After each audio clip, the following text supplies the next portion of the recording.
It's now my pleasure to bring to the stage a person who is already a familiar face to many of you and will soon be to many more.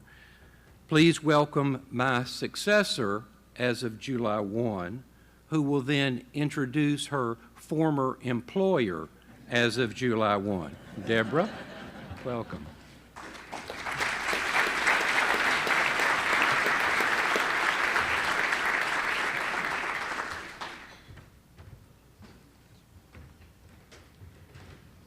No pressure.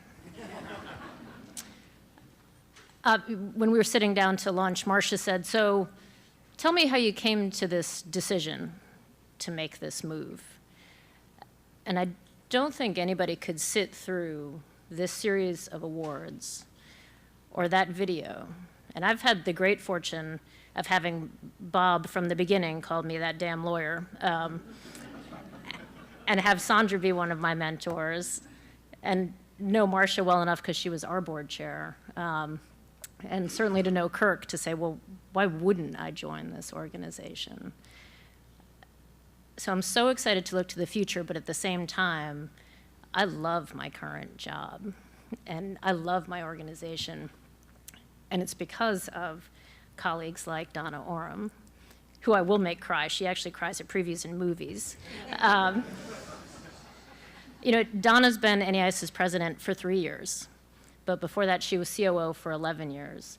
We have been through almost every leadership ropes course type adventure you can possibly imagine together.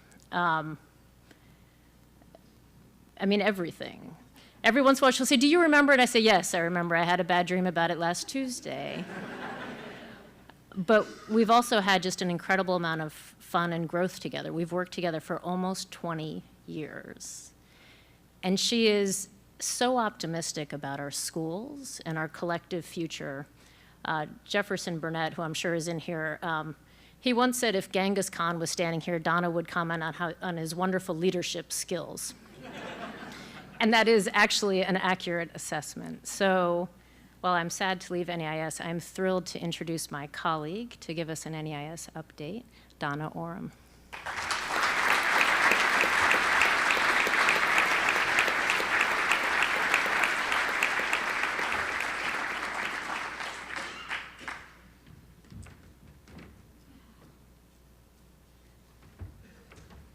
She's going to make me cry. Now I know how Kirk felt having to come up.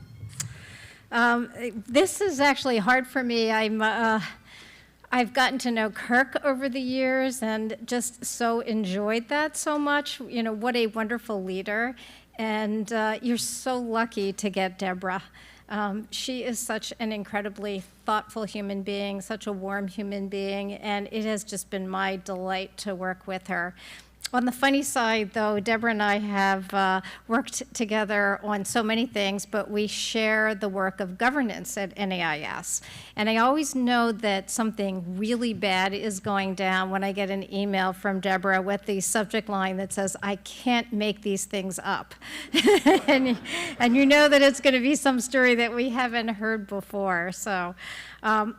I will miss her greatly personally, but also as a friend. I'm just so glad that she has this opportunity, and I see it as an opportunity for great partnerships moving forward. We're actually already talking about what we can do together. So she's also a great optimist, even though she sees things from the legal side, which can jade everyone. So I'm here, and I know we're short on time, to tell you a little bit about what NAIS is up to. And lots of exciting things this year, but I thought I would start. I want to actually put my remarks in context about why we're on the journey that we're on. This slide tells you a little bit about the growth and decline in independent schools. Some of it is really due to the part of the country you're in, where this particular graph gives you an idea of where the demographic growth is and what's happened with our schools. So it's been a time of great challenge for many schools. Probably about 40% of our members have experienced some kind of decline and have found the market to be quite challenging. But we have wanted to really understand what that's all about. And some of you may have gone to my colleague Tim Fish's session this morning. And so we have been on a journey this past year to really understand what are the drivers behind why families choose independent schools, and how we can use that to really better understand how we can support all schools as they're on this journey. And what we found out is that there are generally 4 different jobs that parents hire schools to do. And this slide gives you a sense of it. One is really, so many families have been in situations that have been very bad. Kirk mentioned that many people are in schools and they look to our schools because they want their children to be successful, and very much find that our schools put them back on that path. The next job that parents hire families to do is really one about being part of a values-aligned community and having their children at a school that very much understands what's age-appropriate. These are families that very much are looking to make their child's life a little smaller. They don't want their child to grow up as quickly as maybe this world is pushing them. Job 3 are families who actually want to make their child's life a lot broader.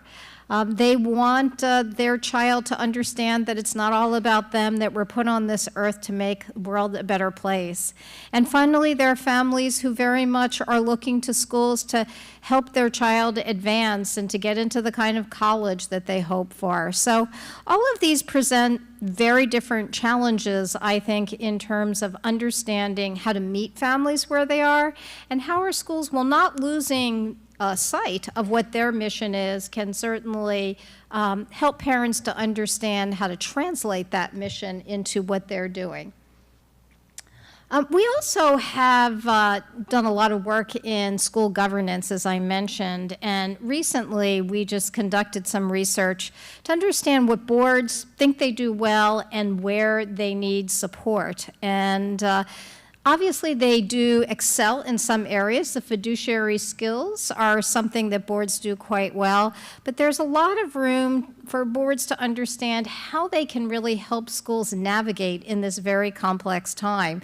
So we took this as a challenge in looking at how NAIS could get more involved in that arena. And also, a huge driver right now is technology, and I'm going to be talking about that later today, but technology is changing our world. It changes our personal lives, it changes the school life, and how is that going to drive in both good and bad ways our world as it unfolds? And this is how we like to look at all. We put it together as an ecosystem because NAIS is here to serve you. And what we see is at the very heart of what we do is gathering the data, conducting the research, following the trends, and all of that is in service to the problems that you face, whether it is find more students, help me work more successfully with my team, help me work with my board more successfully. So we have really taken the organization apart and put it back together again to really look at how we can use what we do best to help you receive the outcomes that you want for your school. And so we are moving forward with these 4 priority areas, and I want to tell you a little bit about that. Number 1 is reimagine schools. And we know that this is a challenging time, from the market changes to technology to changing attitudes to changing demographics. And really understanding how your school can survive can be a really tough job. So I'm going to talk a little bit about a new set of tools that we've just launched. You know, also, when governance and leadership work together as a symphony, it can be the most wonderful thing in the world because you really have people united in moving your school forward. But when it doesn't work, it can also be dreadful, and it can cause issues. We've seen many of those explode. And so our second pillar is really to understand how we can strengthen that partnership, how we can create succession plans for both boards and for heads so that we have strong leadership moving forward. Our third pillar is also a hugely important area, and that's student health and well-being. If our students aren't healthy and they aren't going into life pursuing careers in a healthy way, then we have not done our work. So how we can help you with that is very important to us. And finally, just ensuring that you are what we're all about and that you're able to engage with us in ways that are appropriate for your context. So I'm briefly going to talk about each of these areas. Our newest initiative this year is something that we call Strategy Lab.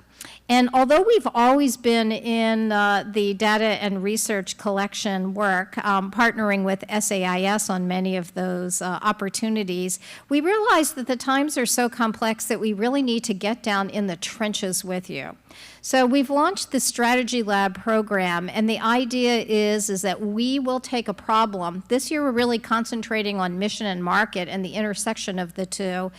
And we start out with a cohort of schools. We're working with 5 schools right now, teaching them to really think about how they can align to that market. We have a partner in a strategy consultancy group, and we've been working with these schools since May. We'll work with them until December to try to really come up with strategies that are workable to help them understand what their leverage points are. We're then actually taking what we've learned from those schools, and we're offering 4 workshops around the country. They're 3-day workshops that tend to take all of the learning and compress it. And finally, from that, we're creating a new set of frameworks and tools, some of them tech tools, that will help you to understand your market a little bit better. But as we move forward, this is going to be a big way that NAIS can serve you much more deeply by partnering with you to really study these challenges, and we learn and co-create the future together. So I will be around today if you want to become involved in the Strategy Lab program. I'm happy to tell you a little bit more about it. We also have recently launched a new division really focused on governance as well. We hired a new director of governance and leadership, and our aims this year are to do a number of things. We're working right now on a board chair's handbook to be a companion to the trustee handbook. We're also looking at, we also have long had a governance survey on how we might rethink that as more of a maturity model. Like, where is your board at this time, and how can we help you get to the next level? What are those tools that would really allow you to do that? Over time, we're also looking at building a new curriculum to train and certify trustees, so that we hope that we can have a database to help you actually find trustees that actually have the training.